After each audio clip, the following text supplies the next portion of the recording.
Hello dear friends, this is Devashish and I welcome you all to my channel Statistics Curiosity. Friends, पहले मैंने एक video बनाई थी Neyman Pearson lemma uniformly most powerful critical region most powerful test, इस पर एक video बनाई थी। उसका लिंक मैंने डिस्क्रिप्शन में भी दे दिया है। तो उस वीडियो में मेरे पास तमाम कमेंट्स आए कि लाइक्लीहुड रेशियो टेस्ट पर वीडियो बनाई जानी चाहिए। तो कई लोगों ने सजेस्ट किया और भी तमाम वीडियोस। मैं समझता हूँ सबसे ज़्यादा सजेस्ट मुझे इसी पर वीडियो बनाने के लिए कहा गया। सबसे ज़्यादा डिमांड इसी लाइक्लीहुड रेशियो टेस्ट पर वीडियो बनाने के लिए थी और तो काफ़ी दिनों से थी और मैं थोड़ा सा स्टडी भी कर रहा था क्योंकि थोड़ा सा एडवांस टॉपिक है, तो थोड़ा सा इसकी स्टडी भी करनी पड़ी मुझे वीडियो बनाने से पहले। तो अच्छा, जो नीमन पियर्सन लेमा वगैरह हैं और ये जो हाइपोथेसिस टेस्टिंग का जो बेस है ना, वो है LRT। Likelihood ratio test basically provides you the basis of all the hypothesis testing, nearly all the hypothesis testing procedures। वो जो आपके फॉर्मूले होते हैं ना, x bar minus mu upon sigma upon under root n, x bar minus mu upon s upon under root n, उनको reject जब करेंगे जब टेबुलेटेड वैल्यू छोटी होगी कैलकुलेटेड से कि बड़ी होगी कैलकुलेटेड से, ये सब जो सारा का सारा जो हम लोग याद कर रखे हैं रूल्स, जिससे हम थ्योरी ऑफ टेस्टिंग को हाइपोथेसिस कर पाते हैं। हम अलग अलग केसेस में H0 ऐसी हो, H1 ऐसा हो तो ये वाला टेस्ट लगाएंगे, ये लगाएंगे, वो सब का बेस लाइक्लीहुड रेशियो टेस्ट है। तो आज हम लाइक्लीहुड रेशियो टेस्ट की डेफिनेशन, क्राइटेरिया पर बात करेंगे, थ्योरी पर बात करेंगे और ये कैसे कनेक्टेड है नीमन पियर्सन लेमा पे, उस पर भी बात करेंगे। और मोस्ट इम्पॉर्टेंटली एक और इक्विवेलेंटली इम्पॉर्टेंट एक और बात है कि कार्लिन-रूबिन थ्योरम के लिए भी मुझे एक हमारे सब्सक्राइबर ने कहा था कि कार्लिन-रूबिन थ्योरम पे मैं वीडियो बनाऊं, तो वो भी मैं इसमें कवर अप करूंगा क्योंकि कार्लिन-रूबिन थ्योरम भी लाइक्लीहुड रेशियो टेस्ट LRT से ही रिलेटेड है।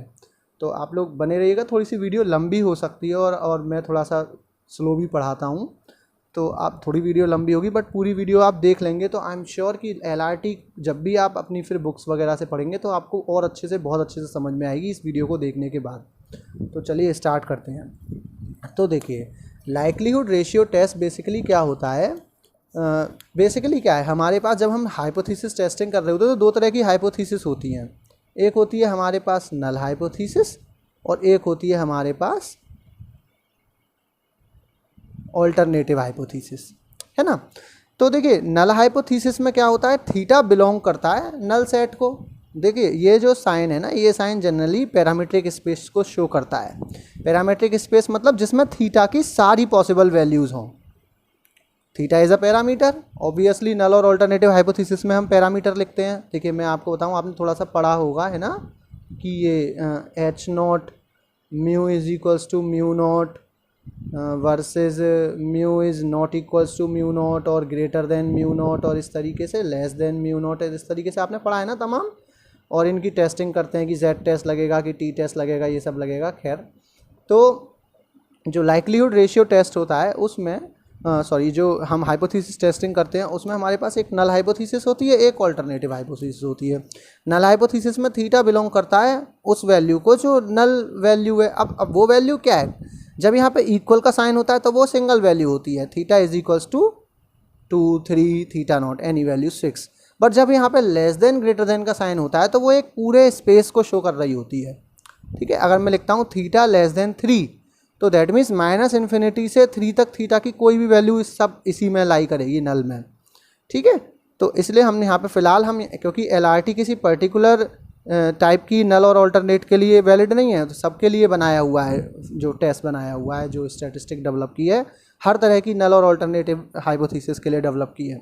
तो यहाँ पे हम लिखते हैं theta belongs to theta not, theta belongs to theta a, parametric space not, parametric space alternative. ठीक है ना, तो ओके, ये बात क्लियर हो गई।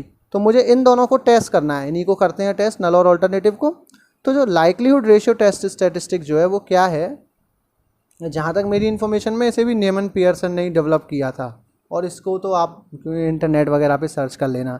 चलिए खैर, हमें फ़िलहाल इसको पढ़ना है। हाँ, तो लैम्डा से डिनोट करते हैं इसको, LRT स्टैटिस्टिक को लैम्डा से।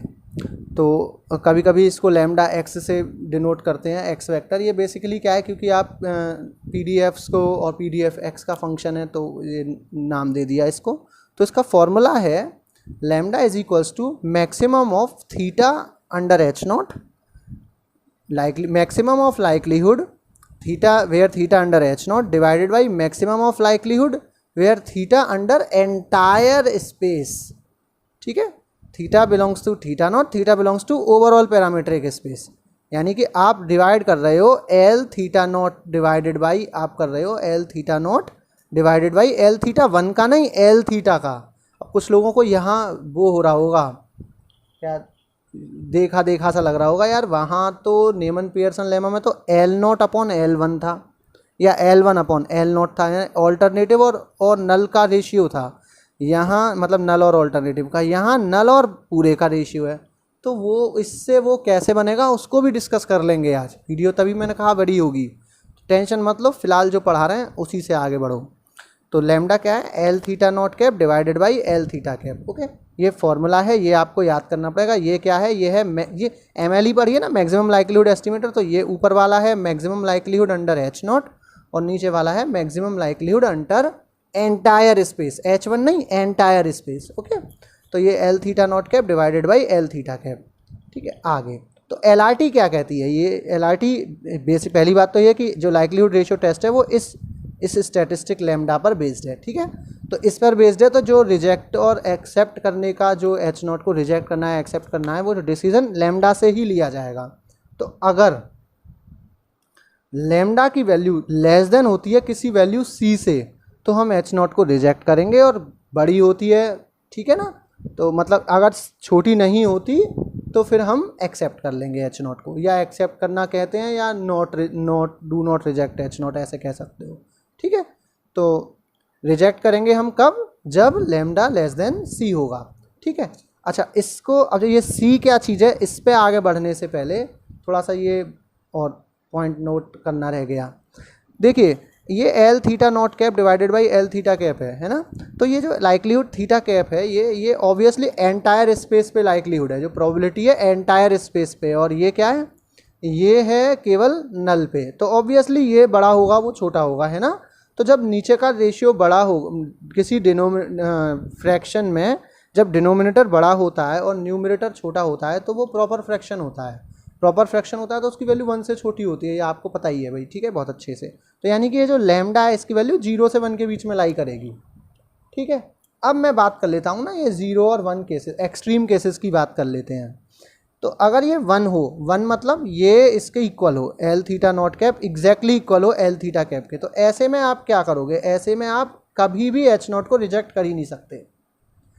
अगर लैम्डा 1 आ जाए, लैम्डा देखिए अब इसको सरल समझिए, इसका मतलब क्या है कि l theta not cap upon l theta cap is equals to 1। इसका मतलब क्या है, इसका मतलब है कि l theta l not theta कह लो, चलो जो भी कह लो, ये लेस देन होगा एल थीटा से। ठीक है, सॉरी हाँ, इक्वल होगा एल थीटा के, इक्वल होगा। अब ये जब इक्वल होगा तो उस केस में क्या है, उस केस में ये आपके पास कोई ऐसा रीज़न नहीं है कि आप लाइक्लीहुड अंडर एच नॉट को, यानी कि एच नॉट को रिजेक्ट कर सकें, क्योंकि ये तो बराबरी पे है पूरे एंटायर स्पेस के, यानी कि सारे के सारे थीटा की जो सारी वैल्यूज़ हैं वो सब वैल्यू इक्वल हैं थीटा नॉट की वैल्यूज़ के। दैट मीन्स आपके पास रिजेक्ट करने को तो कोई आपका रीज़न ही नहीं बचता है ना, सीधे सीधे इक्वल हैं वो दोनों, तो आप क्यों रिजेक्ट करने लगे, सारी की सारी वैल्यूज़ पूरे एंटायर पैरामीट्रिक स्पेस के इक्वल हैं। तो अगर लैम्डा की वैल्यू एग्जैक्टली 1 हो जाए तो आप एच नॉट को रिजेक्ट नहीं कर सकते। हाँ, अगर 1 से छोटी होगी तो आप मे और मे नॉट भी रिजेक्ट कर सकते हैं। ठीक है, तो आपके पास रिजेक्ट करने को रीज़न है, रिजेक्ट करने को तब रीज़न क्यों है अच्छा रिजेक्ट करने को, देखिए ये भी समझ लीजिए कि अगर एल नॉट और एल मतलब ये थीटा नॉट और थीटा 1 थीटा खाली, जब ये लेस देन 1 होगा तो उस केस में क्या होगा, l theta naught less than होगा एल थीटा से, L theta naught less than होगा एल थीटा से। अब ये छोटा होगा, यानी कि ये प्रोबेबिलिटी छोटी हो गई, कौन सी, नल के सपोर्ट वाली, नल हाइपोथेसिस के सपोर्ट वाली जो प्रोबेबिलिटी है वो छोटी है, छोटी है, तो लग रहा है कि हाँ इसे रिजेक्ट किया जा सकता है। तो यहाँ से ये कॉन्सेप्ट आया लेस देन सी वाला। अब भाई ऐसे ही थोड़ी ना छोटा बड़ा देख के, अब क्या हुआ कि भाई क्योंकि यहाँ पे जब आप एच नॉट को रिजेक्ट और एक्सेप्ट कर रहे होते हैं तो यहाँ पे टाइप 1 और टाइप 2 एरर नाम की बीमारी साथ में चलती है। मतलब जब आप एच नॉट को रिजेक्ट और एक्सेप्ट कर रहे होते हैं तो इस बात की चांसेस होते हैं कि आप एरर भी कर सकते हैं। मैंने टाइप 1 और टाइप 2 एरर पे भी वीडियो बनाई हुई है, आप लोग देखिएगा। तो इस बात के चांसेस होते हैं ना कि आप हो सकता है कि आप एक एच नॉट को रिजेक्ट कर दें जिसको रिजेक्ट करना ही नहीं चाहिए था, और हो सकता है आप एक ऐसी एच ऑल्टरनेटिव को एक्सेप्ट कर लें जिसे रिजेक्ट करना चाहिए। That means you can make mistake, तो उस मिस्टेक का भी तो ख्याल रखना है। तो ये जो सी है, सी इसको इस तरह का चूज़ किया जाता है, where C is chosen in such a way that ये जो lambda less than C under H not, ये प्रोबेबिलिटी अल्फ़ा के इक्वल हो। अल्फ़ा यहाँ पे क्या है, मान लो मैं अल्फ़ा यहाँ पे वही है, प्रोबेबिलिटी ऑफ टाइप 1 एरर। तो बेसिकली ये है क्या, ये बेसिकली कॉन्सेप्ट वो है कि टाइप 1 एरर को आपने इक्वल अल्फ़ा यानी कि फिक्स कर दिया। टाइप 1 एरर को जैसे करते हैं ना 5%, 1% वो ले लेते हैं ना जब हम टेस्टिंग कर रहे होते हैं, तो वो फिक्स कर दिया और फिर आप इसको मिनिमाइज़ कर रहे हो, आप ये प्रोबेबिलिटी निकाले, तो यहाँ से सी की वैल्यू निकाल ली जाती है। मतलब ये बात आ रही है ना सी कहाँ से चुनना है, तो सी इस इक्वेशन को सॉल्व करके सी पता लगाना है। अब देखो कोई भी प्रोबेबिलिटी सॉल्व कैसे होती है, ये भी बात आप समझ लीजिए। यहाँ पे देखो कई सारी चीज़ें हैं जो आपको ध्यान रखनी है।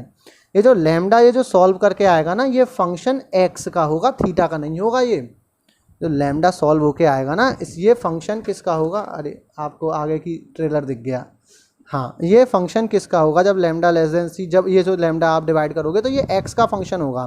दैट मीन्स ये लैम्डा जो सॉल्व होके आएगा, ये इसका अपना कोई प्रोबेबिलिटी डिस्ट्रीब्यूशन होगा। हो सकता है ये लैम्डा सॉल्व होके एक्स बार आ जाए, ठीक है। मतलब जब आप एल थीटा नॉट कैप और एल थीटा कैप को डिवाइड करो, वो सब करो, सॉल्व करते जाओ, बाकी सबको इधर पहुंचा दो, तो ये जो इधर जो लेफ्ट में बचेगा वो हो सकता है एक्स बार हो या समेशन एक्स हो, तो उसका अपना एक डिस्ट्रीब्यूशन होगा। तो लैम्डा लेस देन सी प्रोबेबिलिटी सॉल्व करने के लिए जो भी लैम्डा की पीडीएफ होगी, जो लाइक्लीहुड रेशियो टेस्ट स्टैटिस्टिक की पीडीएफ होगी, उसे ही तो आप जो भी लोअर लिमिट है 0 से सी या -∞ से सी, उसे आप इंटीग्रेट करोगे और इक्वल में रख दोगे जो भी अल्फ़ा फिक्स किया है वो, और यहाँ से आप सी फाइंड करके फाइंड कर सकते हो यहाँ से, ठीक है। यही तो कहना चाह रहा है ये। चलिए, तो ये हो गया आपका LRT। तो इसको एक बार जल्दी से फटाफट से मैं 1 मिनट में समराइज़ कर देता हूँ इसको कि लाइक्लीहुड रेशियो टेस्ट क्या है। जब आप एक नल और एक ऑल्टरनेटिव हाइपोथेसिस को कंपेयर कर रहे हैं हम, और जहाँ पे null theta belongs to theta naught और theta belongs to theta a, तो लाइक्लीहुड टेस्ट रेशियो स्टैटिस्टिक क्या है, ये है आपकी MLE यानी कि maximum of likelihood under H naught, maximum of likelihood under entire space, इन दोनों का रेशियो है आपका LRT स्टैटिस्टिक, याद रखिएगा। और आप एच नॉट कब करेंगे, reject H not only if lambda is less than C, where this constant is chosen in such a way that probability of lambda less than C under H not is equals to alpha. ठीक है, बात समझ में आ गई। तो ये तो रहा आपका लाइक्लीहुड रेशियो टेस्ट LRT। अब इसको सॉल्व कैसे किया जाता है, अभी थोड़ा सा मैं 1-2 एग्जांपल्स, और आप मतलब एग्जांपल पूरे तो नहीं सॉल्व कर सकते, मैं वीडियो बहुत ही ज़्यादा बड़ी हो जाएगी, बट हाँ थोड़ी बहुत इसको और डिटेल में हम आगे और अभी डिस्कस करेंगे। चलिए, तो एक पर्टिकुलर इसका केस लेते हैं, देखिए आगे। पर्टिकुलर केस से पहले इसकी 2 थ्योरम है, उन्हें देख लेते हैं, फिर बात करेंगे आगे की, है ना। देखिए, तो देखिए है क्या सीन, यहाँ 2 थ्योरम है LRT की। जब आप किसी पर्टिकुलर, पहली थ्योरम है for a given alpha and for a simple versus simple hypothesis testing problem. अब आपको कुछ याद आ रहा होगा, simple versus simple hypothesis problem ही थी नीमन पियर्सन लेमा में। तो थ्योरम क्या कह रही है, थ्योरम कह रही है कि किसी गिवन अल्फा के लिए, मतलब 5%, 1% अल्फा की किसी गिवन वैल्यू के लिए, अगर आप simple null versus simple composite alternative hypothesis को, simple null versus simple alternative मतलब h naught theta is equal to theta naught, equal to का साइन है यहाँ पे, versus H1 theta is not equals to sorry theta is equals to theta 1, दोनों में ही equal का साइन है। दैट मीन हो सकता है यहाँ पे वैल्यू 2 हो, यहाँ पे 3 हो, फिक्स वैल्यूज हो दोनों। इस केस में नीमन पियर्सन टेस्ट और लाइक्लीहुड रेशियो टेस्ट दोनों एग्जिस्ट करते हैं और दोनों इक्विवेलेंट है। दैट मीन्स थ्योरम 1 इस बात की तरफ इशारा कर रही है कि अगर आप LRT इस पर्टिकुलर केस में लगाते हैं जब सिंपल नल और सिंपल ऑल्टरनेटिव को कंपेयर कर रहे हो तो बेसिकली आप LRT लगा लें चाहे नीमन पियर्सन टेस्ट लगा लें, एक ही बात है। तो थ्योरम 1 इशारा कर रही है आपका नीमन पियर्सन लेमा या नीमन पियर्सन टेस्ट की तरफ, जो थ्योरम 1 है। थ्योरम 2 किस तरफ इशारा कर रही है? थ्योरम 2 क्या कह रही है? थ्योरम 2 कह रही है कि जब आप, भाई ये तो पर्टिकुलर केस हो गया ना, simple null versus simple composite वाला, बिल्कुल अगर ऐसा ना हो, आपकी नल और ऑल्टरनेटिव कुछ भी हो सकती है, भाई हो सकता है यहाँ पे लेस देन का साइन हो सकता है यहाँ पे ग्रेटर देन का हो सकता है यहाँ लेस देन का हो, ग्रेटर देन का हो, नॉट इक्वल टू का हो, जरूरी नहीं है दोनों इक्वल हो, कुछ भी हो। उस मतलब यानी कि एक जनरल केस की बात अगर हम कर रहे हैं, कुछ भी हो सकता है, equal, not equal, less than, greater then, कुछ भी हो सकता है। ऐसे केस में अगर हम देखें तो LRT जो स्टैटिस्टिक होती है, LRT स्टैटिस्टिक मतलब लैम्डा, जो हम वो दोनों लाइक्लीहुडों को डिवाइड करेंगे, समझ रहे हो ना, जो ये L नॉट अपॉन L मतलब likelihood over theta naught over theta, इन दोनों को रेशियो करेंगे, ये जो लैम्डा होगा ये हमेशा फंक्शन होगा सफिशिएंट स्टैटिस्टिक का। सफिशिएंट स्टैटिस्टिक मैं आपको बताऊं, सफिशिएंट स्टैटिस्टिक वही है जो फैक्टराइजेशन थ्योरम से पता करते हैं, अनवाइजनेस, एफिशिएंसी, कंसिस्टेंसी और सफिशिएंसी होता है ना, वही वाली सफिशिएंट स्टैटिस्टिक है। तो हमेशा याद रखिए जो लैम्डा आप फाइंड करते हैं, ये जो लैम्डा आप LRT लगाकर फाइंड करते हैं डिवाइड कर कर दोनों को, वो जो लैम्डा होता है वो हमेशा फंक्शन होता है किसका? सफिशिएंट स्टैटिस्टिक का। और इस बात को पकड़ लिया कार्लिन रूबिन थ्योरम ने।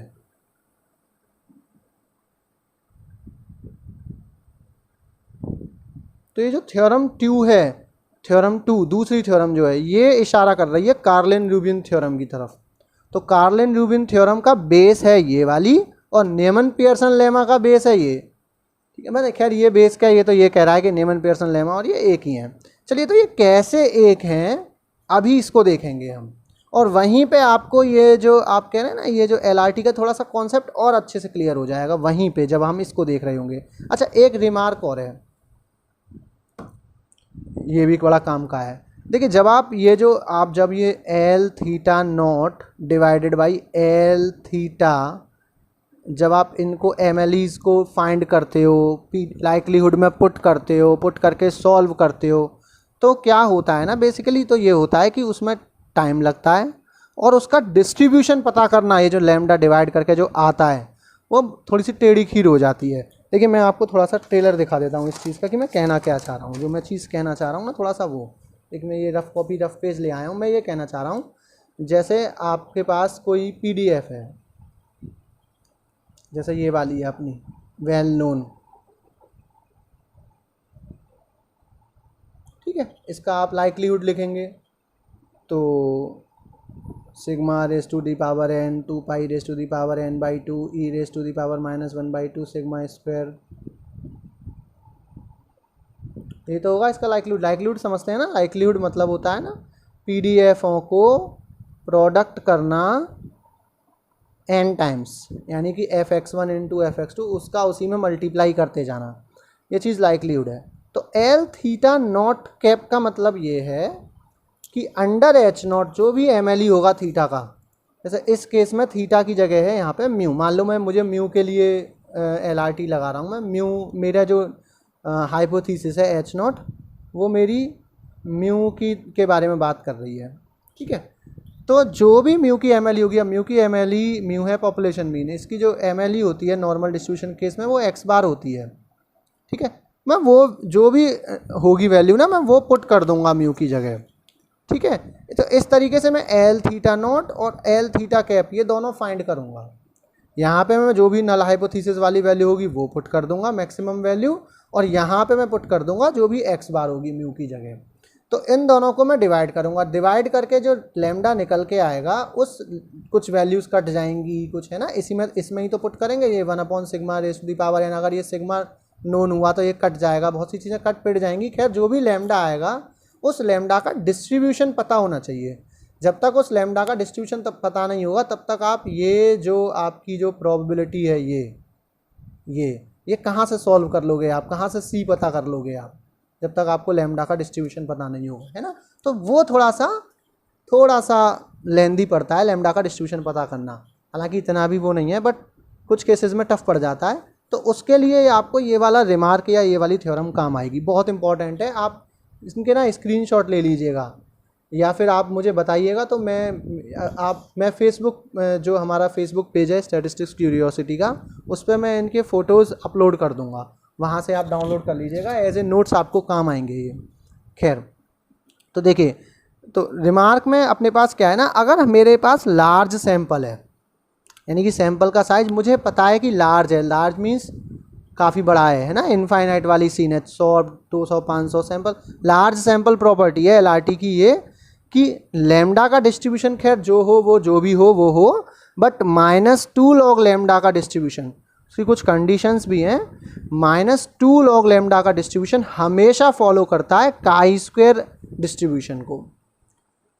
किस केस में? एसिम्प्टोटिक मतलब समझ रहे हो ना, जब n बहुत लार्ज हो, उस केस में आपको लैम्डा का डिस्ट्रीब्यूशन पता हो ना हो, आप -2 log लैम्डा का डिस्ट्रीब्यूशन पता कर सकते हैं। पता क्या कर सकते हैं? वो काई स्क्वायर डिस्ट्रीब्यूशन होगा, ये प्रॉपर्टी है। अब इस प्रॉपर्टी से फ़ायदा ये होगा कि अब आप H0 को रिजेक्ट या एक्सेप्ट करने का डिसीजन लैम्डा के बेस पे नहीं लेंगे, अब आप लेंगे -2 log लैम्डा के बेस पे, क्योंकि उससे फ़ायदा ये होगा कि for a fix value of alpha आपको डिस्ट्रीब्यूशन काई स्क्वायर पता है, तो आपको क्रिटिकल वैल्यूज़ और ये सब निकालने में आसानी होगी। तो रिजेक्ट H0 का डिसीजन पहले तो वो था lambda is less than C, अब ये हो जाएगा -2 log lambda greater than chi square R. हालांकि आया उसी से है सॉल्व करके, बट हमें फिलहाल एज ए रिजल्ट इसको याद रखना है ना। क्या याद रखना है आपको? ये याद रखना है कि लैम्डा का डिस्ट्रीब्यूशन कुछ भी हो, बट लार्ज सैंपल प्रॉपर्टीज़ में एलआरटी की लार्ज सैंपल प्रॉपर्टी ये कहती है कि -2 log लैम्डा का under certain distribution chi square होता है। ओके, चलिए, तो उससे आपको वो अल्फ़ा वगैरह, वो सी की वैल्यू और फाइंड करने में और डिसीजन देने में आसानी हो जाती है। खैर, चलिए आगे बढ़ते हैं। अब ये बात कर लेते हैं ना इन दोनों की बात कर लेते हैं। तो सबसे पहले बात करेंगे हम न्यूमैन पियर्सन लेमा से रिलेशन की, या मैं कहूँ एलआरटी को मैं इस केस में कैसे लगाऊंगा, simple null versus simple composite के केस में कैसे एलआरटी हम अप्लाई करेंगे उसकी बात कर लेते हैं, और फिर आगे हम बात करेंगे कार्लिन रूबिन थ्योरम की। चलिए, तो देखिए, तो जब हम एलआरटी यूज़ कर रहे होते हैं, तो अगर वैसे तो भाई वो किसी भी नल और किसी भी ऑल्टरनेट के लिए है, बट यहाँ हम बात कर रहे हैं सिंपल नल अगेंस्ट सिंपल ऑल्टरनेटिव हाइपोथेसिस की। तो जब आप बात करो सिंपल नल और सिंपल ऑल्टरनेटिव की, तो क्या होगा ना, थीटा इज इक्वल टू, यहाँ पे भी इक्वल का साइन, यहाँ पे भी इक्वल का साइन। अब जब यहाँ इक्वल का साइन है दोनों तरफ, कह सकते हो ये वैल्यू है ए, ये वैल्यू है बी, ऐसे कह सकते हो। तो जो हमारा पैरामीट्रिक स्पेस इन दोनों का ही तो मिलके बनता है, तो इसमें या तो थीटा की वैल्यू थीटा नॉट होगी या थीटा की वैल्यू थीटा ए होगी, और कुछ नहीं होगी, क्योंकि यहाँ इक्वल का साइन है। ऐसे नहीं होगा जैसे यहाँ तो मैंने बताया था आपको, जैसे मैं कहूँ H0 mu is less than 2, तो यहाँ तो -∞ से 2 तक कुछ भी हो सकती है ना म्यू की वैल्यू, बट अगर मैं कह दूँ म्यू की इज इक्वल्स टू 2, तो फिर तो फिक्स है, नल में म्यू की वैल्यू फिक्स हो गई 2, है ना, और अल्टरनेट में 3 4 जो भी है वो फिक्स हो जाएगी। चलिए, खैर, तो यहाँ पे क्या है, H0 और ये H1 है दोनों, तो थीटा नॉट के अंदर एक ही वैल्यू आ रही है थीटा नॉट, और थीटा ए के अंदर पैरामीट्रिक स्पेस ऑफ ए के अंदर एक ही वैल्यू आ रही है, और जो पूरा ओवर एंटायर पैरामीट्रिक स्पेस है उसके अंदर 2 वैल्यूज़ आ रही हैं। तो क्या कहती है एलआरटी हमारी, भाई कैसे एलआरटी को हमें सॉल्व करना होता है, क्या है एलआरटी का सीन, देखिए। तो considering LRT statistic, LRT statistic क्या कहती है कि देखिए लैम्डा, यही तो है formula, theta not cap upon theta cap. अब ये theta not cap upon theta cap, ये खूब पहले ही बता चुका हूँ कि ये maximum over likelihood under theta है, और ये maximum of likelihood under entire space है ना। तो इसकी वैल्यूज़ क्या क्या हो सकती हैं, देखिए जरा ध्यान से समझिएगा अब इसको। देखिए, अगर ये थीटा नॉट छोटा है और ये थीटा ए बड़ा है, तो एक केस तो वो होगा, यानी कि एक केस क्या होगा, एक केस होगा जब एल थीटा नॉट बड़ा हो एल थीटा ए से, और एक केस होगा जब एल थीटा नॉट छोटा हो एल थीटा ए से। 2 केस होंगे। जब एल थीटा नॉट बड़ा होगा एल थीटा ए से, तो देखिए एल थीटा नॉट कैप और इसकी भी value L theta not cap हो जाएगी। अब आप कहोगे सर ऐसा कैसे हो गया? अब देखिए इसका मतलब क्या है? इसका मतलब है maximum of likelihood over theta naught, और इसका मतलब है maximum of likelihood over theta. तो आपको क्या करना है ना, आपको लाइक्लीहुड, जो भी लाइक्लीहुड आया है उसमें थीटा की वो वैल्यू पुट करनी है जो मैक्सिमम हो। अब आपके पास दो ही हैं, थीटा नॉट और थीटा ए, और आप कह रहे हो थीटा नॉट बड़ा है, थीटा ए छोटा है। तो थीटा नॉट और थीटा ए में जो बड़ा है वो वैल्यू तो पुट होगी। अब अंडर एच नॉट में तो एच नॉट वाली ही पुट हो जाएगी। तो l theta not divided by दोनों में जो बड़ा है वो, भाई डिवाइड में आना तो एल थीटा है, मैं मान रहा हूँ एल थीटा आना है, बट इसकी मैक्सिमम ऑफ एल थीटा आना है ना, खाली एल थीटा थोड़ी नहीं आना। तो मैक्सिमम ऑफ एल थीटा का मतलब क्या हो गया? मैक्सिमम ऑफ एल थीटा का मतलब हो गया थीटा के जो भी स्पेस है उनमें जो बड़ी वाली वैल्यू हो लाइक्लीहुड की, वो वैल्यू पुट करो। तो जब आप एल थीटा नॉट को एल थीटा ए से बड़ा लोगे तो दोनों में जो बड़ा होगा वही तो नीचे आ जाएगा। इस केस में ये वैल्यू आ गई 1। अच्छा, जब आप एल थीटा नॉट और एल थीटा ए में एल थीटा नॉट को छोटा लेंगे तो ऊपर तो एल थीटा नॉट का वही रहेगा, नीचे एल थीटा ए पुट होगा। एल थीटा कैप की वैल्यू नीचे एल थीटा ए पुट होगी कब? जब एल थीटा ए बड़ा होगा। और एल थीटा नॉट पुट होगी कब? जब एल थीटा नॉट पर जो भी बड़ा होगा वही पुट हो जाएगी ना, क्योंकि दो ही तो वैल्यू हैं। नहीं आ रही बात समझ में? जैसे मान लीजिए एक H not mu is equals to 2 और H not mu is equals to 5, ये है, ठीक है। तो यहाँ अब मुझे क्या करना है? L theta not upon l theta करना है, ठीक है। तो एल थीटा नॉट में मैं थीटा नॉट की वैल्यू यहाँ तो पुट कर दूंगा ऑब्वियसली 2 L2, यहाँ मैं पुट करूँगा L ओवर एंटायर थीटा। अब एंटायर थीटा में मुझे तो मैक्सिमम लेना है ना, मैक्सिमम ही तो लेना है मुझे। तो यहाँ तो अकेला है, सिंगल का मैक्सिमम तो ये खुद होगा थीटा नॉट का। एक आदमी मैं तुमसे कहूँ ये 2 है, इसमें कौन बड़ा है? ये खुद ही 2 ही तो बड़ा होगा। तो सीधे सीधे 2 वैल्यू पुट हो गई लाइक्लीहुड की। पर जब मैं बात करूँ ना थीटा में, तो थीटा की 2 वैल्यू है इस समय हमारे पास, एक 2 और एक 5। तो इनमें बड़ी 5 है ना, तो मैं 5 ही तो पुट करूँगा। एग्जैक्टली यहाँ हुआ है।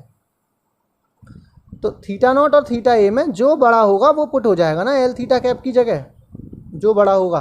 तो एक जब एल थीटा नॉट 2 के, अब मुझे पता तो है नहीं यहाँ पे, ये तो कोई न्यूमेरिकल थोड़ी ना, यहाँ पता ही नहीं है कौन बड़ा है। तो हम 2 केस लेकर चल रहे हैं पहले से। एक केस लेकर चल रहे हैं जब थीटा नॉट बड़ा हो, एक केस लेकर चल रहे हैं जब थीटा ए बड़ा हो, ठीक है। तो दो यहाँ पे एक तो ये आएगा एल थीटा नॉट अपॉन ए, तो ये तो कट के 1 हो गया। और यहाँ ये L theta not upon l theta ये वैल्यू 1 नहीं होगी, ये वैल्यू छोटी होगी 1 से, है ना, क्योंकि ये नीचे वाली चीज़ बड़ी है और ऊपर वाली चीज़ छोटी है। अब मैं आपको बता चुका हूँ, ये पहले ही बता चुका हूँ कि अगर लैम्डा आपका 1 हो तो रिजेक्ट एक्सेप्ट की बात ही ख़त्म हो जाती है। आप एच नॉट को रिजेक्ट कर ही नहीं सकते, ठीक है। पर अगर लैम्डा आपका 1 से छोटा हो तो फिर आप लगाएंगे LRT का रूल। अब देखिए, अब आप में से कुछ लोग समझ गए होंगे अब ये कहानी किस तरफ इशारा कर रही है। रिजेक्ट कब करेंगे आप एच नॉट को? According to LRT। LRT क्या कहती है? LRT क्या कहती है? LRT कहती है कि एच नॉट को रिजेक्ट करिए। कब करिए एच नॉट को रिजेक्ट? जब lambda less than equal to c हो। यहाँ पे हमारा लैम्डा है क्या? ये वाला तो केस लेना ही नहीं है, केवल ये वाला केस लेना है। ये क्या है? L theta naught over l theta a less than equal to c, ठीक है ना।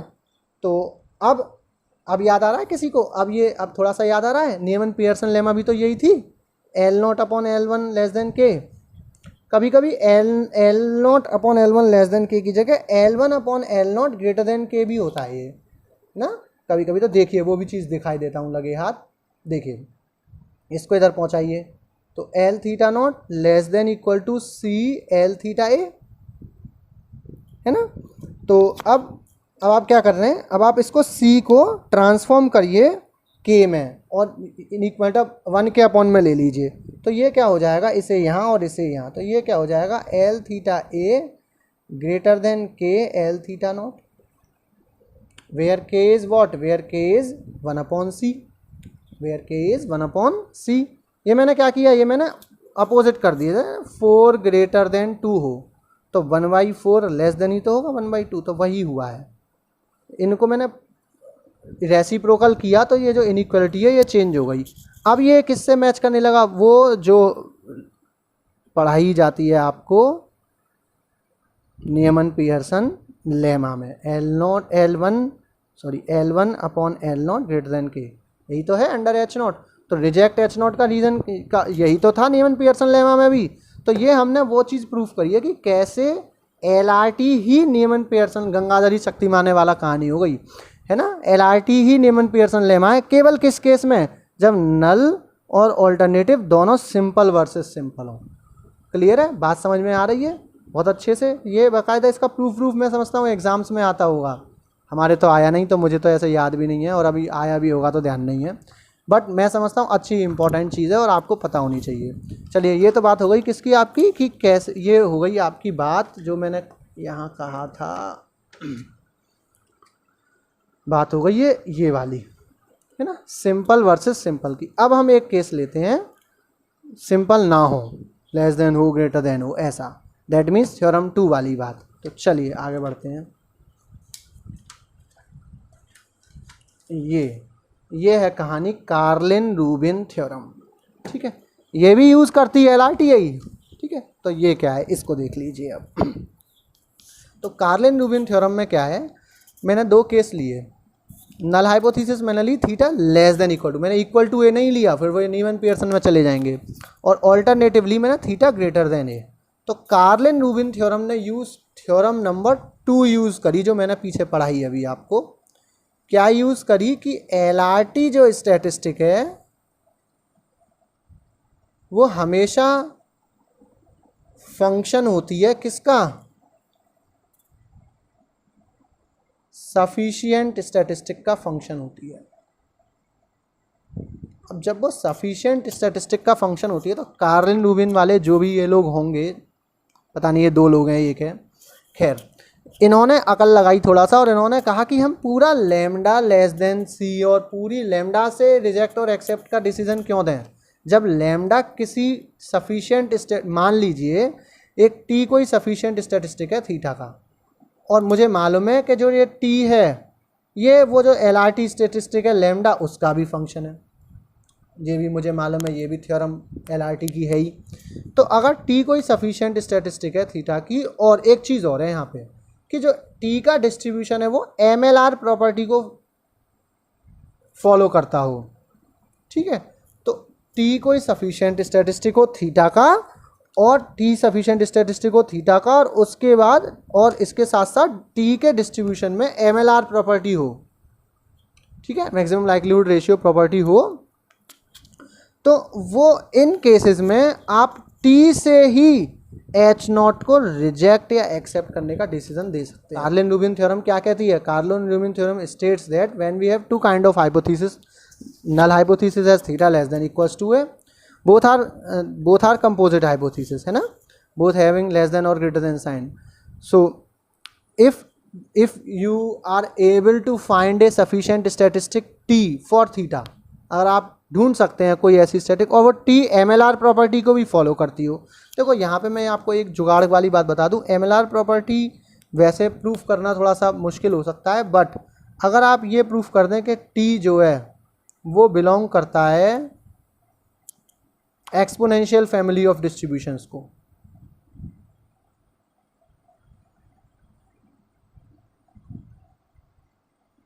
तो भी आप कह सकते हैं कि टी में MLR प्रॉपर्टी है, ठीक है। तो इनमें से कोई भी एक काम अगर आपको है क्लियर, तो काम हो जाएगा आपका। तो उस केस में जो रिजेक्ट करने का जो है वो लैम्डास के की जगह आप टी से ही बता सकते हो। अगर टी की वैल्यू ही सी से बड़ी हो, in case that sufficient statistic t is greater than c, then you can reject H0, okay. तो आपको पूरा डिवाइड करके लैम्डा लाइक्लीहुड वाले नाटक को करने की ज़रूरत नहीं है according to Karlin Rubin theorem. कब नहीं है ज़रूरत, जब t इन दो बातों को सेटिस्फाई कर रहा हो, तब नहीं है ज़रूरत, ठीक है। तब आप खाली t से रिजेक्ट और एक्सेप्ट का डिसीजन ले सकते हो। अब यहाँ पे फिर भी वही है, c चूज़ करना पड़ेगा आपको अकॉर्डिंग टू दिस अल्फ़ा। पर यहाँ पे एक और क्या नाम है, एक और अलग कहानी है थोड़ा सा। क्या है कि जब हम पहले जो LRT में जो हम C चूज़ करते थे, that C contains equal sign, equal का साइन था, है ना। तो ये जो था ना, इसको कहते हैं size alpha test,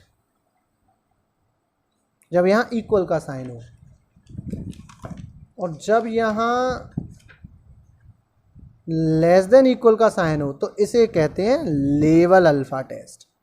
there is a difference between size alpha test and level alpha test. यहाँ पे इक्वल का साइन नहीं है, रीज़न है कि यहाँ पे भी ये इक्वल के साइन नहीं है, तो ये उसी से कनेक्टेड है।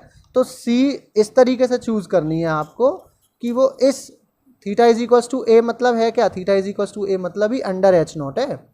अंडर एच नॉट इस टी की value greater than C less than equal to alpha हो। अब इसको सॉल्व करना थोड़ा सा कॉम्प्लिकेटेड है, थोड़ा इस वीडियो के स्कोप के भी बाहर है ना, तो उसको कभी फ्यूचर में अगर लगेगा तो उसको भी डिस्कस करेंगे। खैर अभी एज ए आप थ्योरम एक मैं अगर कहूँ तो पीजी लेवल तक इसका एक स्टेटमेंट ही मैं समझता हूँ, एक आध इसका न्यूमेरिकल अगर होगा तो करा देंगे, सफिशिएंट है। तो ये बेसिकली है क्या, ये भी है, तो ये भी एक्चुअली एलआरटी ही है, बट ये एलआरटी है based on sufficient statistic T. लगा आप एलआरटी रहे हो, ये जो टी ग्रेटर देन सी आया है ना, आया ये इसी को सॉल्व करके ही होगा, ठीक है। तो अंडर सर्टेन वो पूरा रहा होगा जो भी है डेरिवेशन। खैर ये थी आपकी कार्लिन ल्यूबिन थ्योरम। तो आई होप मैंने देखिए कोशिश की है आपको प्लेन लैंग्वेज में, लेमैन की लैंग्वेज में आपको इसको कार्लिन ल्यूबिन थ्योरम और एलआरटी, ये थोड़े देखिए हैवी टॉपिक्स हैं, थोड़ा सा ये एडवांस टॉपिक्स हैं, एडवांस स्टैटिस्टिक्स के टॉपिक्स हैं, इनको सीरियसनेस से हट के एकदम नहीं पढ़ा जा सकता है। बट अब आपने यहाँ पढ़ लिया, अब आप अपनी बुक्स से और जो भी बुक्स आप फॉलो करते हो, अपने नोट्स जो भी फॉलो करते हो वहाँ से पढ़ेंगे तो आई होप आपको अब अच्छे से समझ में आएगा जो भी पढ़ेंगे आप एलआरटी और कार्लिन ल्यूबिन थ्योरम और नीमन पियर्सन लेमा के बारे में। खैर अगर आपको ये वीडियो अच्छी लगी हो तो आप इसको, मेरी वीडियो को शेयर कीजिए, चैनल को शेयर कीजिए, सब्सक्राइब कीजिए जिन्होंने नहीं किया हो, दोस्तों के साथ सब्सक्राइब करवाइए, और कमेंट बॉक्स में बताइए कि भाई क्या चीज़ और इम्प्रूव की जा सकती है, क्या चीज़ आपको समझ में नहीं आई, और जो भी हो। Thank you for watching.